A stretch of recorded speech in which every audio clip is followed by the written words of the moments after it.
Hi, welcome to our channel. So ఈరోజు మనము golden rules of accounts గురించి తెలుసుకుందాం. సో గోల్డెన్ రూల్స్ ఆఫ్ అకౌంట్స్నే మనం ఏమంటామంటే క్లాసిఫికేషన్ ఆఫ్ అకౌంట్స్ అని కూడా అంటారు. So golden rules of accounts, classification of accounts లేదా types of accounts and the rules అంటాం. సో ఏదైనా కూడా ఒకటే అండి. సో ఈ అకౌంటింగ్కి సంబంధించినటువంటి రూల్స్ మనం తెలుసుకున్నట్లయితే అకౌంట్స్ చేయడం చాలా ఈజీ. సో అంటే టోటల్ ట్రాన్సాక్షన్స్ అన్నిటిని కూడా ఈ టైప్స్ ఆఫ్ అకౌంట్స్ కిందనే కన్వర్షన్ చేసేసి సో వాటిని బుక్స్ ఆఫ్ అకౌంట్లో రికార్డ్ చేయడం జరుగుతూ ఉంటుంది. సో కాబట్టి ఈ రూల్స్ తెలుసుకోవడం అనేది కంపల్సరీ. ఒక పర్సన్ అకౌంటెంట్ అవ్వాలన్నా లేకపోతే అకౌంటింగ్లో ప్రొఫెషనల్ అవ్వాలన్నా కూడా కంపల్సరీ ఈ గోల్డెన్ రూల్స్ లేకపోతే టైప్స్ ఆఫ్ అకౌంట్స్ వాటి యొక్క రూల్స్ అనేది కంపల్సరీ తెలుసుకోవాల్సి ఉంటుంది. సో లెట్ us see మరి టైప్స్ ఆఫ్ రూల్స్ వచ్చేసరికి ఎన్ని ఉంటాయంటే మనకి 3 టైప్స్ ఆఫ్ అకౌంట్స్ ఉంటాయండి బేసికల్గా. సో ఈజీగా అర్థం కావడానికి అయితే నేను చెప్తున్నాను, ఇన్డెప్త్గా అయితే వెళ్ళట్లేదు. బట్ సేమ్ టైం నేను ఏం చేస్తున్నానంటే కాన్సెప్ట్ ఓరియంటెడ్గా చెప్తానండి. సో ఓకేనా, అంటే ఏదో రూల్స్ అనగానే personal account, real account, nominal account, so these are the rules అని చెప్పడానికి కాకుండా ట్రై చేయకుండా సో వాటిలో డీటెయిల్డ్ ఏదైతే ఉంటుందో అనేది నేను చెప్పడానికి ట్రై చేస్తాను. సో తప్పకుండా మన ఛానల్ అయితే సబ్స్క్రైబ్ చేయండి, అట్లాగే వీడియో మొత్తం చూడండి. సో కంపల్సరీ మీకు ఇది నచ్చుతుంది. సో నచ్చేలాగా నేను మ్యాక్సిమం నా ఎఫర్ట్ అంతా పెట్టి చేస్తున్నాను. సో కాబట్టి తప్పకుండా ఒక లైక్ అయితే చేయండి. అట్లాగే ఎవరైనా అకౌంటింగ్ మీకు తెలిసిన వాళ్ళు అకౌంట్స్ నేర్చుకోవాలనుకునే వాళ్ళకి మన ఛానల్ చాలా బాగా యూజ్ అవుతుంది. సో మన ఛానల్ని వాళ్ళకి సజెస్ట్ చేయండి, లేకపోతే వీడియోస్ ఏదైనా ఉంటే వాళ్ళకి ఫార్వర్డ్ చేయండి. సో ఈ వీడియోస్ చూడమని రికమెండ్ చేయండి. Thank you. అండ్ ఇక్కడికి వచ్చేసరికి గోల్డెన్ రూల్స్ ఆఫ్ అకౌంట్స్ అంటాము, లేదా క్లాసిఫికేషన్ ఆఫ్ అకౌంట్స్ అంటాము, లేకపోతే types of accounts and their rules ఏదైనా ఒకటేనండి. సో క్వశ్చనింగ్ అనేది ఏ విధంగానైనా ఉండొచ్చు ఈ మూడిట్లలో. ఓకేనా. సో ఖాతాలు వాటి వర్గీకరణ అని మనం తెలుగులో అయితే చెప్పుకుంటాం. ఖాతాలు వాటి యొక్క వర్గీకరణ అంటామండి. అయితే సో ప్రతి ఒక్క బిజినెస్ ఆర్గనైజేషన్ తీసుకున్నట్లయితే ప్రతి ఒక్క బిజినెస్లో జరిగినటువంటి ట్రాన్సాక్షన్స్ని అంటే వ్యవహారాలు అంటారండి తెలుగులో. సో ట్రాన్సాక్షన్స్ని ఏవైతే మనం బుక్స్ ఆఫ్ అకౌంట్స్లో రాస్తామో అవి 3 రకాల కింద డివైడ్ చేయడం జరుగుతుంది. 3 టైప్స్ కింద మనము కన్సిడర్ చేయడం జరుగుతుంది. అది transactions related to persons. Okay అండి. సో అంటే transactions related to persons personal అకౌంట్లోకి వస్తాయి.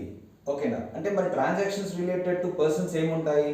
సపోజ్ ఒక బిజినెస్ ఆర్గనైజేషన్ ఉంది అనుకుంటే ఆ బిజినెస్ ఆర్గనైజేషన్లో ఎవరు కొంటారు అంటే ట్రాన్సాక్షన్స్ ఎవరు చేస్తారంటే ఆల్ ఇండివిజువల్ హ్యూమన్ బీయింగ్స్ చేస్తూ ఉంటారండి. అంటే సో మనము పర్చేజెస్ కానివ్వండి, లేకపోతే సేల్స్ కానివ్వండి, ఇది ఎవరు చేస్తూ ఉంటారంటే పర్సన్స్ చేస్తూ ఉంటారు. అంటే క్యాష్ ఇవ్వడం ఒక పర్సన్ ఇస్తాడు, లేకపోతే ఒక పర్సన్ క్యాష్ తీసుకుంటాడు బిజినెస్ నుంచి. కాబట్టి సో ఆ ట్రాన్సాక్షన్స్ అన్నీ కూడా అంటే పర్సన్స్ ఏదైతే బిజినెస్లో ట్రాన్సాక్షన్ చేస్తూ ఉంటాడో అంటే మనము బుక్స్ ఆఫ్ అకౌంట్స్ రాసేటటువంటి బిజినెస్కి ఆ పర్సన్స్ ట్రాన్సాక్షన్ చేస్తూ ఉంటారో ఆ పర్సన్స్ అందరినీ కూడా మనము ఈ పర్సనల్ అకౌంట్ రూల్ ప్రకారము రికార్డ్ చేయడం జరుగుతుంది.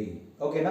మరి ఇక్కడ పర్సన్స్ వచ్చేసరికి మనకి 2 టైప్స్ ఆఫ్ పర్సన్స్ ఉంటారండి. సో 2 టైప్స్ ఏమేమి ఉంటారు అంటే సో న్యాచురల్ పర్సన్స్ అంటాము. సో న్యాచురల్ పర్సన్స్ అంటే ఎవరు? ఓకేనా. సో మరి న్యాచురల్ పర్సన్స్ అంటే ఎవరు? All human beings are comes under natural persons.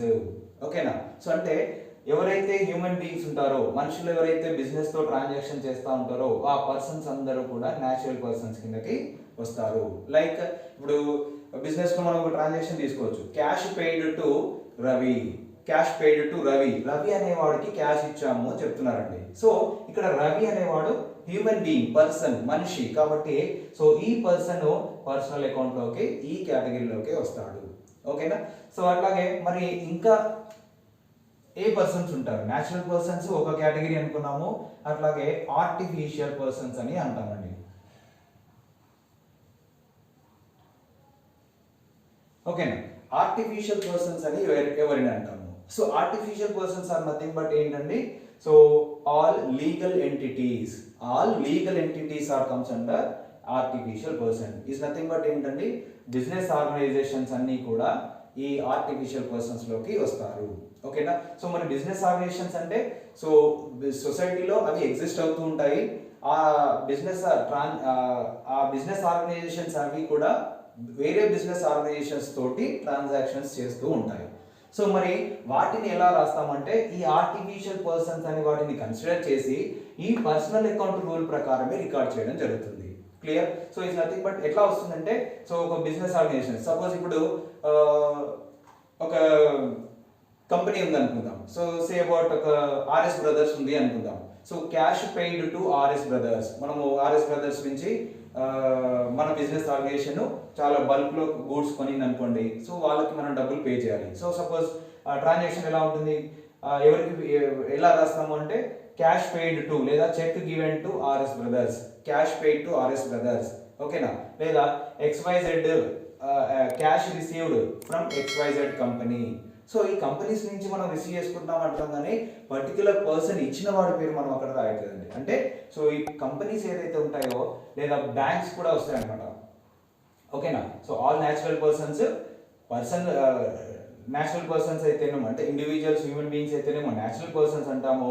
Artificial persons అంటే బిజినెస్ ఆర్గనైజేషన్స్ కానివ్వండి, బ్యాంకులు కానివ్వండి, కోఆపరేటివ్ సొసైటీలు కానివ్వండి, ట్రస్టులు కానివ్వండి, ఏదైతేనేమి సో లీగల్ ఎంటిటీస్ ఏవైతే ఉంటాయో అవన్నీ కూడా ఈ ఆర్టిఫిషియల్ పర్సన్స్ కిందకి వస్తాయి. సో కాబట్టి ఈ న్యాచురల్ పర్సన్స్ అయినా ఆర్టిఫిషియల్ పర్సన్స్ అయినా మనం ఫాలో అయ్యే రూల్ ఏంటయ్యా అంటే పర్సనల్ అకౌంట్ రూల్ మాత్రమే ఫాలో అవుతాం.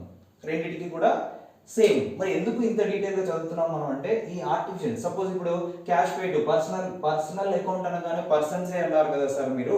సో మరి ఇప్పుడు ఇక్కడ ఒక ఆర్గనైజేషన్ వచ్చింది, దీంట్లో పర్సన్ లేడు కదా అనుకుంటాం మనం. సో కాబట్టి అకౌంటింగ్ రూల్ ప్రకారం ఏంటంటే సో బిజినెస్ ఆర్గనైజేషన్ కూడా ఒక లీగల్గా ఎగ్జిస్ట్ అవుతూ ఉంటుంది సొసైటీలో, అది కూడా ఒక పర్సన్ లాగానే కన్సిడర్ చేయాలి అనేది మన అకౌంటింగ్ రూల్స్లో ఉంది. సో కాబట్టి ఆ రూల్ ప్రకారం ఏంటంటే so artificial persons business organisations కానివ్వండి, బ్యాంక్స్ కానివ్వండి, కోఆపరేటివ్ సొసైటీస్ కానివ్వండి, ఎనీ ట్రస్ట్ అసోసియేషన్ ఏదైతేనేమి అవన్నీ కూడా పర్సనల్ అకౌంట్ రూల్ ప్రకారమే రికార్డ్ చేస్తాము.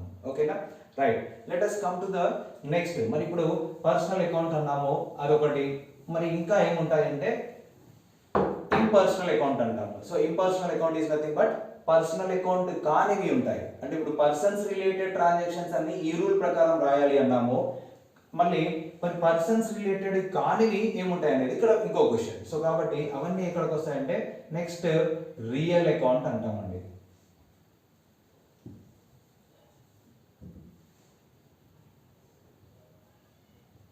రియల్ అకౌంట్, ఓకేనా? సో రియల్ అకౌంట్ అంటాం. సో రియల్ అకౌంట్లోకి ఏమేమి వస్తాయి మరి? సపోజ్ పర్సన్స్ అయితే అక్కడ అయిపోయారు, మరి రియల్ అకౌంట్లో ఏమొస్తాయంటే సో ఆల్ బిజినెస్కి సంబంధించిన అసెట్స్ వస్తాయి. సో అంటే assets related transactions are recorded in the real account. Clear? So అంటే ఏముంటాయి బిజినెస్కి సంబంధించిన అసెట్స్ అంటే లైక్ మిషనరీ కావచ్చు, okay, furniture, building, fixtures, fittings, goodwill, patents, copyrights, okay, trademark, ఇట్లాంటివన్నీ కూడా అసెట్స్లోకి వస్తాయి. లైక్ క్యాష్ కూడా అసెట్. సో కాబట్టి అసెట్స్లోకి ఈ రియల్ అకౌంట్లో ఏమొస్తాయంటే ఆల్ అసెట్స్ విల్ కమ్. ఓకేనా? రైట్. మరి ఇప్పుడు రియల్ అకౌంట్ రూల్లోకి అసెట్స్ అన్నీ వస్తాయి అన్నాం. ఓకే, సో వాటి ఎగ్జాంపుల్ కూడా చూసాం. మళ్ళీ ఇంకొకటి ఉంటుంది, అదేంటయ్యా అంటే నామినల్ అకౌంట్. సో నామినల్ అకౌంట్లో ఏం డిస్కస్ చేస్తామంటే all expenses, losses, incomes and gains. ఓకేనా? రైట్. సో మరి నామినల్ అకౌంట్ రూల్లో ఏం రికార్డ్ చేయాలి అంటే ఎక్స్పెన్సెస్, లాసెస్, ఇన్కమ్స్, గెయిన్స్ని రికార్డ్ చేయాలనేది చెప్తాం. అంటే సో ఒక transaction expenditure related, loss related, income related, gain related అయితే కనుక అవి నామినల్ అకౌంట్లోకి వస్తాయి. కాబట్టి as per the nominal account rule మనం రికార్డ్ చేయాల్సి ఉంటుంది. ఓకే, సో మరి ఏమేమంటే ఇప్పుడు అసెట్స్ అంటే కూడా ఇక్కడ మనము డిస్కస్ చేస్తామండి. మెషినరీ కానివ్వండి, furniture, building, land, etcetera etcetera, plant and machinery, ఇట్లా చాలా ఉంటాయి. మోటార్ వెహికల్స్ ఇవన్నీ కూడా వస్తాయి. సో మళ్ళీ ఫర్దర్గా మనము నెక్స్ట్ వీడియోస్లో మనం చూద్దాం. రైట్. అట్లాగే నామినల్ అకౌంట్లో ఎక్స్పెన్సెస్ అంటాం. ఎక్స్పెన్సెస్ అంటే సో ఒక బిజినెస్ రన్ అవ్వాలంటే చాలా అమౌంట్ అయితే ఎక్స్పెండిచర్ చేయాల్సి ఉంటుంది. So you have to spend some amount to get any benefit or get any గూడ్స్ని మనం పొందడానికి కావచ్చు, సర్వీసెస్ని మనం పొందడానికి కావచ్చు. సో మనం ఏదైతే అమౌంట్ స్పెండ్ చేస్తూ ఉంటామో దాన్ని ఎక్స్పెండిచర్ అంటాము. సో ఆ ఎక్స్పెండిచర్ అన్ని కూడా నామినల్ అకౌంట్లోకి వస్తాయి. అట్లాగే losses, any type of loss, నష్టం ఏదైతే ఉంటుందో అవి కూడా నామినల్ అకౌంట్లోకి వస్తాయి. ఇన్కమ్స్, బిజినెస్ ఆపరేషన్స్ జరగడం వల్ల, బిజినెస్ ట్రాన్సాక్షన్స్ జరగడం వల్ల మనం బిజినెస్ ఆర్గనైజేషన్ ఏదైతే ఎర్నింగ్ చేస్తూ ఉంటుందో దాన్ని ఇన్కమ్స్ అంటాము. సో ఆ ఇన్కమ్స్ అన్ని కూడా మనకు ఈ నామినల్ అకౌంట్ రూల్ ప్రకారమే రికార్డ్ చేస్తాము. అట్లాగే గెయిన్స్, ప్రాఫిట్స్ అనేవి కూడా అంటాం దీన్ని. సో ఏదైనా ప్రాఫిట్ రిలేటెడ్ ట్రాన్సాక్షన్ జరిగినట్లయితే అది కూడా మనము నామినల్ అకౌంట్ రూల్ ప్రకారము రికార్డ్ చేయడం జరుగుతుంది బుక్స్ ఆఫ్ అకౌంట్స్లో. ఓకేనా? So let us see the rules. మరి రూల్స్ ఏముంటాయి వీటికి అనేది ఒకసారి చూద్దాం. Okay, so first one, personal account.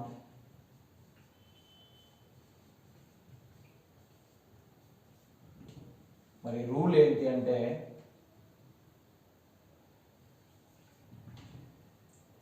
So ఎప్పుడైనా కూడా డెబిట్ ఫస్ట్ వస్తుందండి, కాబట్టి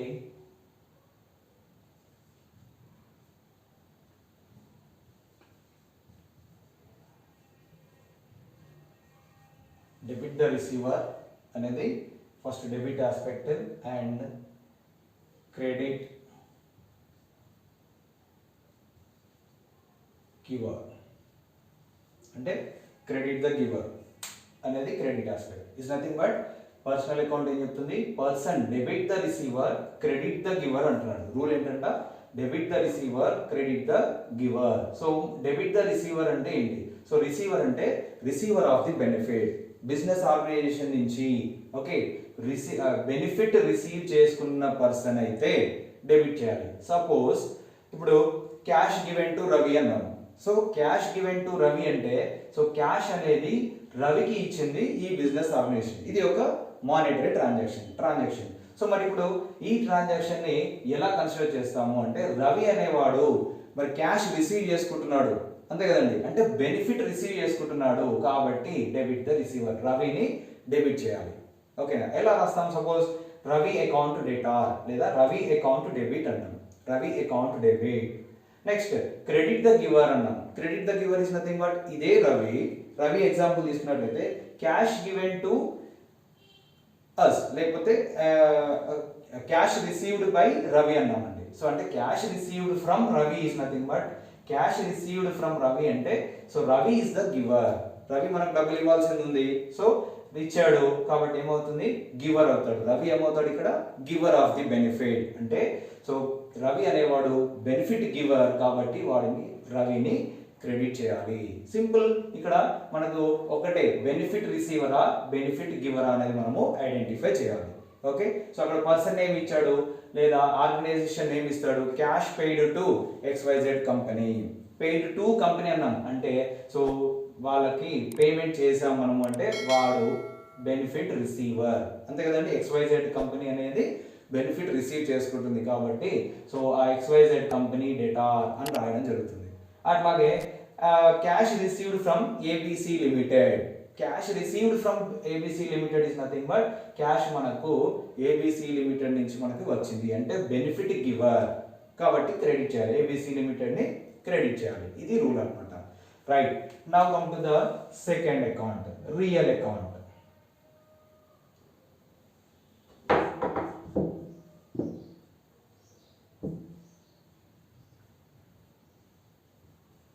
సో మరి రియల్ అకౌంట్ రూల్ ఏంటి? రియల్ అకౌంట్లోకి ఏమొస్తాయి అనుకున్నాము, all assets cash will comes under real account. Business కి సంబంధించిన అసెట్స్ క్యాష్ ఈ రియల్ అకౌంట్లోకి వస్తుంది. మరి రూల్ అయి ఉంటుంది, రూల్ చూద్దాం. ఫస్ట్ డెబిట్ వస్తుందండి కాబట్టి debit what comes in. Okay right, now credit what goes out. ఇది అండి. Okay, so real account rule ప్రకారము all assets cash will comes under real account అంటే transactions related to assets and cash is comes under real account. Okay, so as per the real account rule we have to write all those cash assets transactions. Okay, మరి ఏంటది ఎలా ఉంటుంది rule అంటే debit what comes in. Debit what comes in is nothing but business లోకి asset coming in అయితే అప్పుడు దాన్ని ఏం చేయాలి, డెబిట్ చేయాలి. Clear? So debit what comes in, what is nothing but ఇక్కడ అసెట్ కమింగ్ ఇన్ అయితే డెబిట్ చేయాలి. That is the rule. Next credit what goes out. Business లో నుంచి గోయింగ్ అవుట్ అయితే, okay, in case the asset is going from the business, going out from the business, then it should be credited. Clear? So మరి when it is coming in and when it is going out, let us discuss. ఏంటది అంటే business లోకి asset ఎప్పుడు వస్తుంది అంటే when we're purchasing. మనం asset కొన్నాం అనుకోండి, బిజినెస్ రావాలంటే మనకు మిషనరీ కావాలి అనుకోండి. సో మిషనరీ పర్చేస్ చేసాం, మనం కొనేసాం. సో కాబట్టి బిజినెస్ లోకి అసెట్ వస్తుంది కాబట్టి మనం ఏం చేస్తాము, డెబిట్ చేయాలి. సో మెషినరీ అకౌంట్ డెబిట్ రాయాలి. సో మరి ఇప్పుడు క్రెడిట్ ఎప్పుడు గోయింగ్ అవుట్ అవుతాయి, అసెట్స్ ఎప్పుడు గోయింగ్ అవుట్ అవుతాయి అంటే simple, when we are selling the assets. Okay, so మనకు ఒక ప్రాపర్టీ కొనేసాము, చాలా రోజులు యూజ్ చేసిన తర్వాత అవి మనకు అవసరం లేదు అంటే వాటి యొక్క లైఫ్ టైం కంప్లీట్ అయింది, లేకపోతే దానికంటే బెటర్ అసెట్ మనకు వచ్చింది. మనం ఈ మెషినరీ ప్లేస్లో కొత్త మెషినరీని రీప్లేస్ చేయాలి అనుకున్నప్పుడు పాత మెషినరీని మనము సేల్ చేసేస్తాము. సో అట్లాంటి సిచ్యువేషన్లో బిజినెస్లో నుంచి అసెట్ అనేది బయటకి వెళ్ళిపోతుంది. సో అంటే సేల్ చేసినప్పుడు వెళ్ళిపోతుంది. సో అప్పుడు మనము ఆ పర్టికులర్ అసెట్ని మనం ఏం చేయాలి, క్రెడిట్ చేయాలి. సింపుల్గా వాట్ కమ్స్ ఇన్ అంటే క్యాష్ కానివ్వండి, అసెట్ కానివ్వండి, క్యాష్ అయితే రిసీవ్ చేసుకుంటామంటే వచ్చేస్తుంది కాబట్టి కమింగ్ ఇన్ అయితే డెబిట్ చేయాలి, గోయింగ్ అవుట్ అయితే క్రెడిట్ చేయాలి. అంటే బిజినెస్లోకి వస్తే డెబిట్, బిజినెస్లో నుంచి బయటకు వెళ్తే క్రెడిట్. సో ఇది రియల్ అకౌంట్ రూల్. మరి come to the third account. Next account ఏంటంటే అది